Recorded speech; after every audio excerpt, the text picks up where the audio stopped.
Most people think a robot in the home is a convenience device. The truth is colder. It may be there to learn how your body solves the world. It does not need to do your chores perfectly yet. It only needs to watch how you do them. How you reach around a chair, how you steady a glass, how you pause when the floor is wet, how you move through a room without thinking. That is the part machines still do not fully own. Not language. Not search. Not prediction. Physical life. The quiet intelligence of a body inside a messy world. The machine did not enter your home because it already understands that world. It entered because it doesn't. And the most valuable thing inside your house may not be your data, your voice, or your face. It may be the unconscious choreography of how you live. The product looks helpful. The transaction looks simple. But the curriculum begins before anyone names it. The appliance illusion is powerful because it feels harmless. A washing machine washes. A fridge cools. A vacuum cleans. So when a domestic robot arrives, the mind places it into the same category. Another machine, another tool, another upgrade in the long history of convenience. The marketing helps. It speaks softly. It shows clean rooms, calm families, polished floors, warm lights, and the promise that life will become smoother, less boring, less repetitive, less physically tiring. That promise is not fake. A machine that carries laundry or clears a table can be genuinely useful. That is why the illusion survives. It does not need to lie completely. It only needs to make the first layer true enough. But a learning robot is not like a toaster. It does not just perform a fixed function. It improves by contact. It studies the environment that accepts it. That contact is the difference between owning an appliance and hosting a system that learns from your life. This is why the surface must look peaceful. The robot cannot enter the home as an industrial machine. Cannot feel like a factory arm rolled into the kitchen. It has to feel domestic. Soft, polite, designed, almost emotionally neutral. It must look like service, not extraction. It must stand near the table without appearing to measure the table. It must follow a person without appearing to study the person. It must fail gently so correction feels natural. You do not feel like you are producing training material when you say, "No, not that cup. The other one." Or when you move its hand a little to the left. You feel like an owner. You feel like a teacher. You feel like the human still in control. That feeling is the interface. The machine does not need you to trust its intelligence. It needs you to trust its role. Once that role is accepted, the home opens without feeling invaded. The first crack appears when you realize the robot does not have to be good yet. In fact, early imperfection may be part of the system. A perfect machine would only serve. An imperfect learning machine invites correction. And correction is valuable. Every failed grab, every awkward turn, every confused pause near a cluttered shelf creates a moment where human intelligence enters the loop. You point. You adjust. You demonstrate. You repeat the task more slowly. You show the machine what the world means when the world refuses to be clean. A child's toy on the floor is not just an obstacle. A wet glass is not just an object. A dog sleeping in the hallway is not just a shape. Humans solve these things silently, with bodies trained by years of contact. The robot is not only learning the task. It is learning the hidden judgment behind the task. Failure becomes a doorway. Patience becomes a dataset. Help becomes a quiet transfer. This is the deeper mechanism. The home becomes a training layer for embodied intelligence. Embodied intelligence means intelligence with a body. Intelligence that must act inside gravity, friction, distance, timing, clutter, hesitation, and resistance. The internet gave machines language. Offices gave them documents. Platforms gave them preferences. But the home gives them something harder. Physical improvisation. No simulation fully contains the way a real kitchen interrupts a plan. No laboratory fully contains the strange geometry of a family's habits. A chair never pushed in, a drawer that sticks, a hallway that becomes narrower at night because someone left a bag there. These are not cinematic details. They are training problems. The home is valuable because it is not standardized. It contains the last residue of the unmapped world.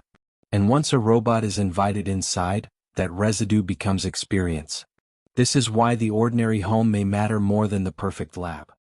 This shift is hard to name because the old word still works. Appliance, helper, assistant, companion, device. Each word keeps the human comfortable because each word puts the machine below the human. A helper assists. An appliance obeys. A companion softens the room. But a learning system is different. It is not only below you. It is beside you, watching the structure of your decisions. And behind you, sending those decisions into a larger model. The danger is not that the robot has a camera. That is too simple.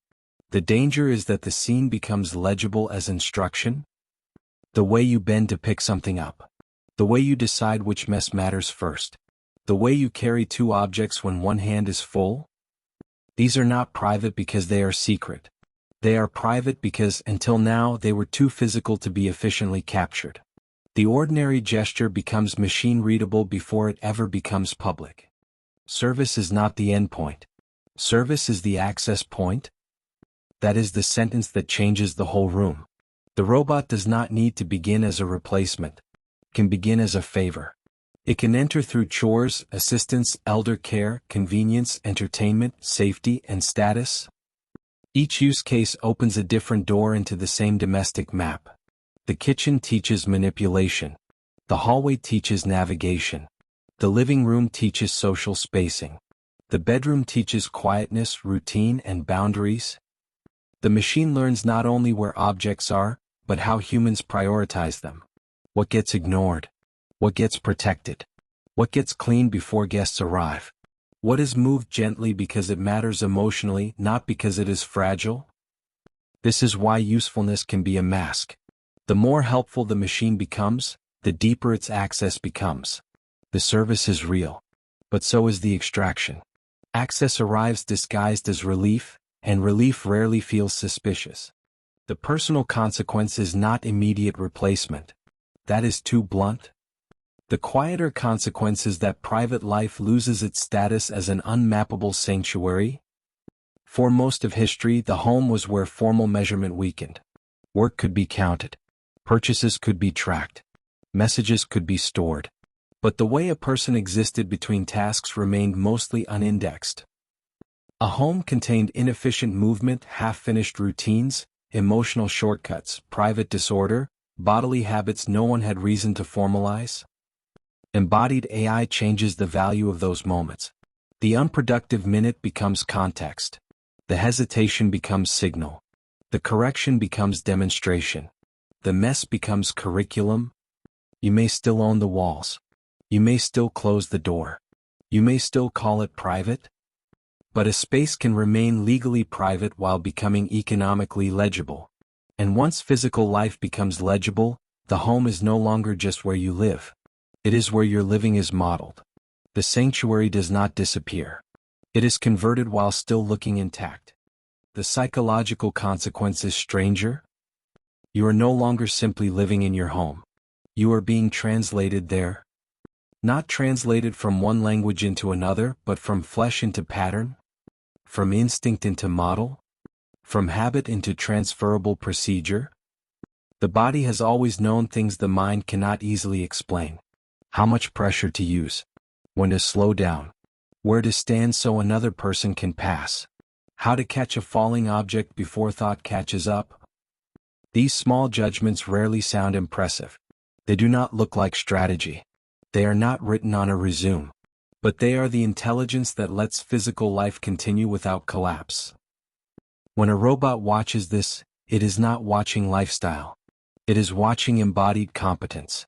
The home becomes a silent classroom where the teacher does not remember agreeing to teach. And the lesson is not one task. The lesson is how a human body makes reality usable. What once vanished into ordinary life now becomes reusable knowledge. The deeper consequence is that the last layer of human usefulness begins to be indexed.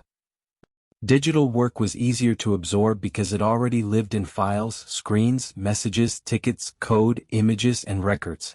Physical usefulness was different. It remained stubbornly local. Locked inside hands, posture, timing, balance, and spatial judgment. That is why the body felt safer than the screen. The body seemed too messy to automate cleanly. But general-purpose robots do not need the world to be clean. They need enough examples of how humans handle the mess. Enough kitchens. Enough hallways. Enough awkward corners. Enough failed attempts corrected by people who think they are only helping. When that layer is captured, automation changes shape. It does not only replace a task. It absorbs the logic that made the task possible. The risk is not that one robot clears one table. The risk is that millions of corrections teach machines what physical presence was for.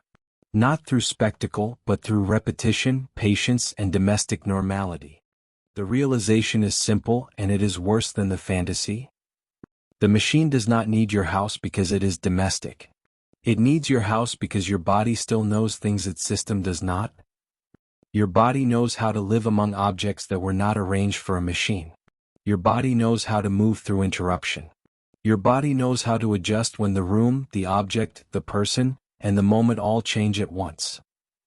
That knowledge is not stored neatly anywhere. It is distributed through muscle, attention, memory, care, impatience, and repetition. This is the missing intelligence. Not abstract reasoning. Not a smarter chatbot. The intelligence of being physically present in a world that refuses to behave like a dataset. And that is why the helper story is so effective. It makes observation feel like assistance. It makes extraction feel like convenience. It is learning the part of you that never had a manual. Afterward, nothing has to look broken. The house may be cleaner. The dishes may be done. The laundry may move by itself. The hallway may feel safer. The elderly parent may receive help faster. The busy worker may finally sit down. This is what makes the shift difficult to resist and difficult to describe. The visible layer improves. But under that improvement, another layer has been added. A non-human system now shares the room, not only to serve the room, but to learn the grammar of living inside it. At night, the home is still quiet. The lights are still soft. The table is still polished. The family still sleeps behind closed doors. And somewhere in that silence, the day's movements become training. The gestures become structure. The corrections become memory. You did not buy a helper. You hosted a curriculum. And the subject was how humans survive the physical world. The aftermath is not chaos. It is comfort with a second function.